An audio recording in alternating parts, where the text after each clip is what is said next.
tal? Esto es Escena Internacional, podcast producido por Comité de Lectura con la colaboración de Gabriela Rodríguez. Comienzo con noticias recientes del ámbito político internacional. En Kenia, el candidato perdedor, Raila Odinga, anunció que impugnará los resultados de las recientes elecciones presidenciales. Esto debería ser preocupante porque Odinga ha perdido 4 elecciones consecutivas, si mal no recuerdo, tal vez 5, cuando perdió y cuestionó los resultados electorales en 2007 y en 2017, esto condujo a, entre ambos casos, cientos de muertes, ¿no? Por protestas violentas. Entonces, que ahora cuestione nuevamente el resultado tiene ese precedente ominoso, ¿no? Calificó además de nulos e inválidos estos resultados anunciados por el presidente de la Comisión Electoral, Wafula Chebukati, el día lunes, aunque sin embargo esta vez hizo énfasis en que su demanda se procesará por vía constitucional o dentro de los canales constitucionales, y apeló a sus seguidores a mantener la calma.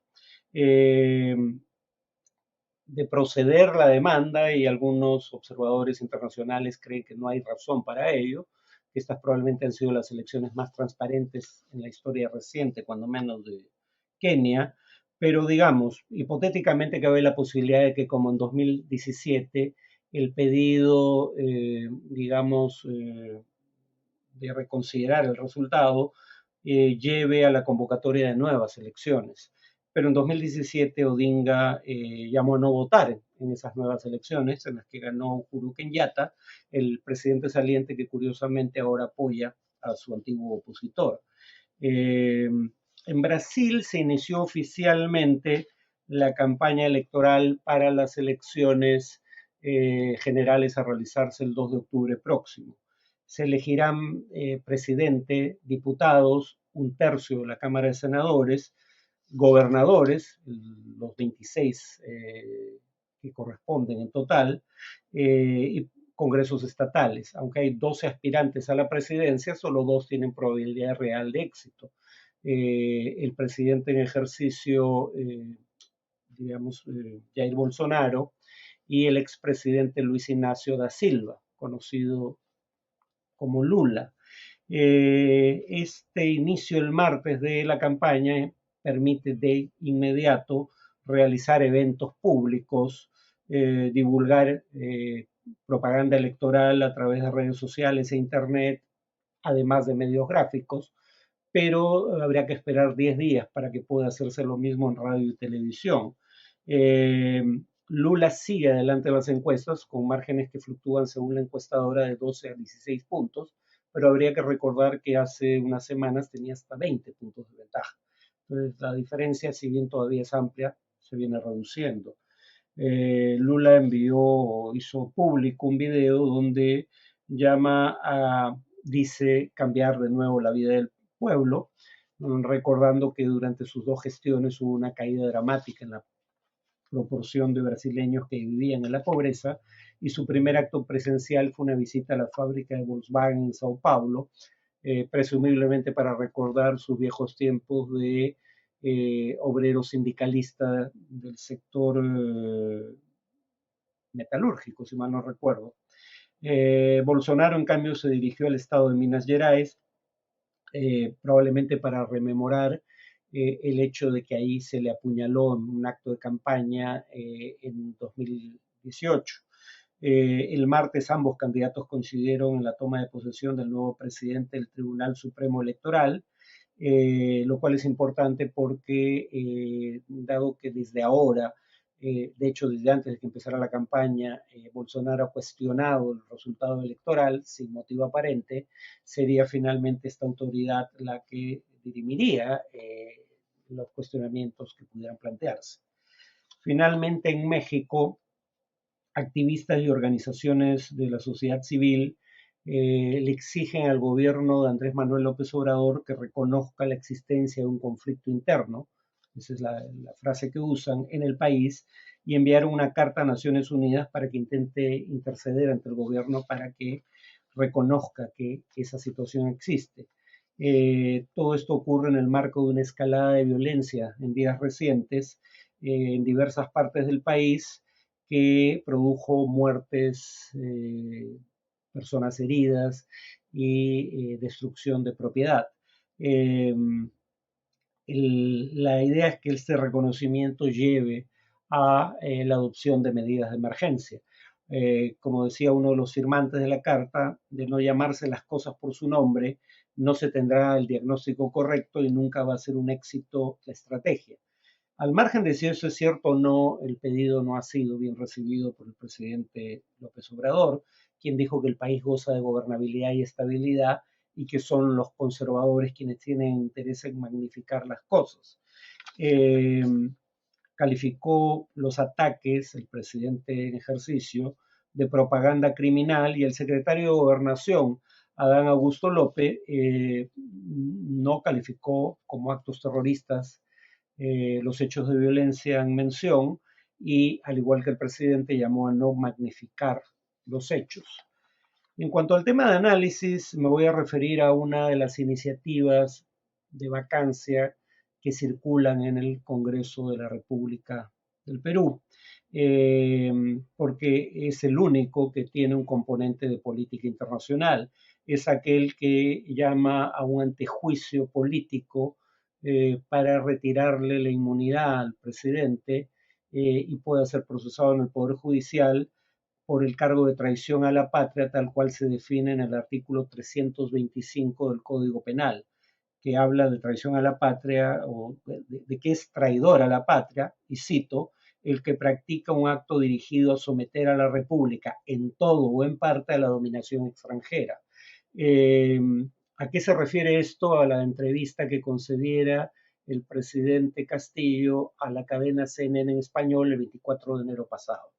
Entrevista deplorable por más de una razón, pero no porque cometiera durante el transcurso de la misma un acto de traición a la patria.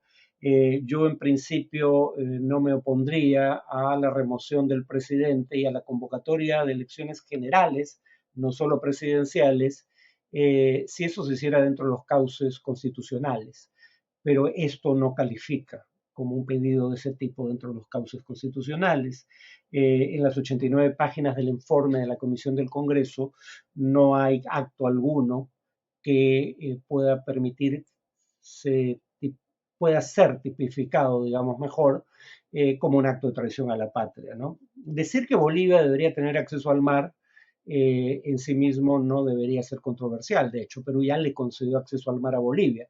El punto clave es que no le concedió soberanía sobre ese acceso, ¿no? Siendo territorio de soberanía peruana, Bolivia tiene ciertas facilidades que el Estado peruano le concedió bajo el gobierno de Alberto Fujimori en 1992, cuando ese gobierno suscribió el acuerdo conocido como Bolivia-Mar, un acuerdo que tanto Fujimori como más adelante Alan García verían como eh, algo que debería ayudar a generar un polo de desarrollo en la costa sur peruana y atraer inversión en un escenario favorable para la modernización del puerto de Hilo. La afirmación sería controversial si se hubiera dicho que se estaba dispuesto a ceder acceso al mar a Bolivia con soberanía, o sea, con soberanía boliviana. Pero la palabra soberanía no apareció en ningún momento de la entrevista, ni expresada por el entrevistador ni dicha por el entrevistado. Eh, eh, Sé, porque me lo comunicaron altas fuentes de la Cancillería, que teniendo pactada una entrevista como la mencionada sobre temas de política internacional y no conociendo la posición histórica de Cancillería sobre estos temas, el presidente Castillo, sin embargo, no pidió asesoría a la Cancillería, ¿no? Por eso comete los errores que comete. Por ejemplo, si se tratara, además de ceder, perdón, de que Bolivia tenga acceso con soberanía al Océano Pacífico, la posición histórica de Perú es muy clara. En primer lugar, Perú ve esa reivindicación boliviana con simpatía, pero asume que Bolivia solo podría tener acceso al mar con soberanía por territorio que hoy en día es chileno. Y eso solo podría implicar a Perú en la eventualidad de que Chile le ofreciera a Bolivia salida con soberanía por territorio que fue peruano hasta la Guerra del Pacífico. Eso, de acuerdo al protocolo complementario al Tratado de Lima de 1929, requeriría un acuerdo previo entre Chile y Perú. Solo en ese escenario eso sería un tema de incumbencia para la Cancillería peruana. Eh, pero Castillo nunca habló de cesión de territorio con soberanía, la palabra soberanía nunca se menciona, y sí habló de la posibilidad de una consulta popular, porque claro, el pueblo es la muletilla a la que recurre cuando no tiene nada coherente que decir, y eso lo metió en problemas. Pero en primer lugar, nunca especificó qué sometería a consulta, y la Constitución prohíbe someter a referéndum temas de delimitación limítrofe, por ejemplo, ¿no? Y de cualquier manera, la consulta en cuestión no era parte de su oferta electoral, no estaba ni en el diario y programa del Partido Perú Libre, partido por el que postuló la presidencia en primera vuelta, ni en el plan de gobierno Perú al Bicentenario sin corrupción, que fue el programa que reemplazó al que ya mencioné en la campaña para la segunda vuelta. Ahí no se menciona en lo absoluto el tema. El referéndum de cualquier manera jamás fue convocado, y declaraciones posteriores tanto de Castillo como del canciller Landa aclararon que el presidente nunca se refirió y no quiso referirse en cualquier caso a cesión alguna de territorio. El informe del Congreso señala que los dichos, cito, los dichos de los jefes de Estado constituyen actos de Estado llamados en derecho internacional actos unilaterales. A estos también se les llaman actos propios. Y el punto es que estos actos propios o unilaterales pueden generar, digamos, derechos expectaticios, sostienen algunos, o en todo caso pueden generar obligaciones de quien realiza esos actos respecto a terceros. El problema es que acá no hay ninguna controversia que involucre a otros estados dentro de la cual puedan ser estas declaraciones tomadas como actos propios. De hecho, como mencioné, las declaraciones se dieron el 24 de enero y nadie recuerda que el gobierno boliviano haya emitido pronunciamiento alguno sobre la materia. O sea, aquí no hay una controversia jurídica internacional dentro de la cual estos actos propios o unilaterales pudiesen generar obligaciones para el Estado peruano frente a terceros. O sea, no tiene mayor sentido este argumento esgrimido en el informe de una comisión del Congreso que pide acusar de traición a la patria al presidente Castillo. Reitero, eh, me considero opositor a este gobierno, no me opondría a la posibilidad de que sea removido del cargo el presidente Castillo en un contexto en el cual, por ejemplo, hubiera reformas al sistema electoral para dar garantías mínimas de que lo que venga no sea tan deplorable como lo que tenemos ahora a nivel tanto del Ejecutivo como del Legislativo, tras las cuales se realizarían elecciones generales. Pero si eso se hace fuera de la Constitución, sí me opondría.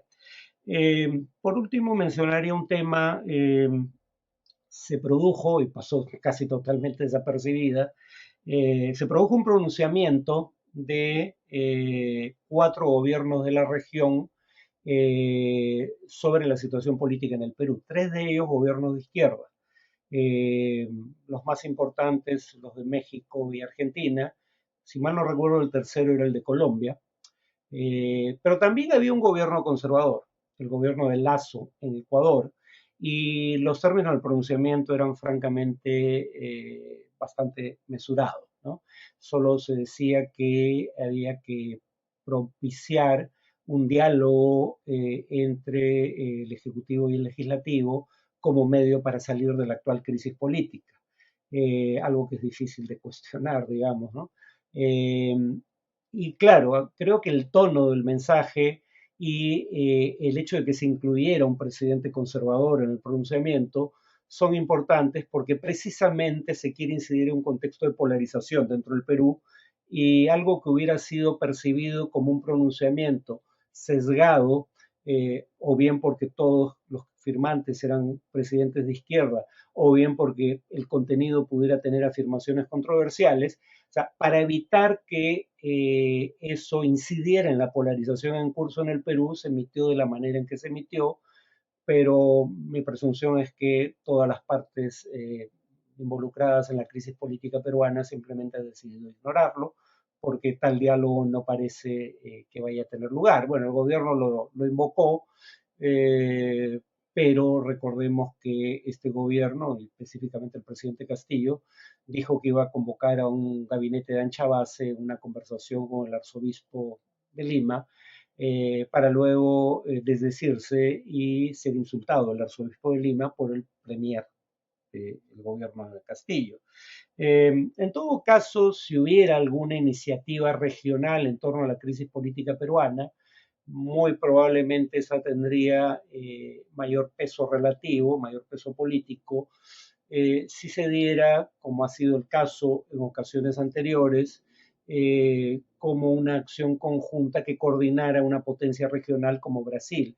Eso difícilmente va a ocurrir bajo el gobierno de Jair Bolsonaro, pero en noviembre próximo podría ser elegido presidente de Brasil en segunda vuelta, si no gana en primera, Luis Ignacio Lula da Silva, quien ya tuvo iniciativas exitosas de política internacional para la región, como por ejemplo el reconocimiento de Palestina como Estado en 2011.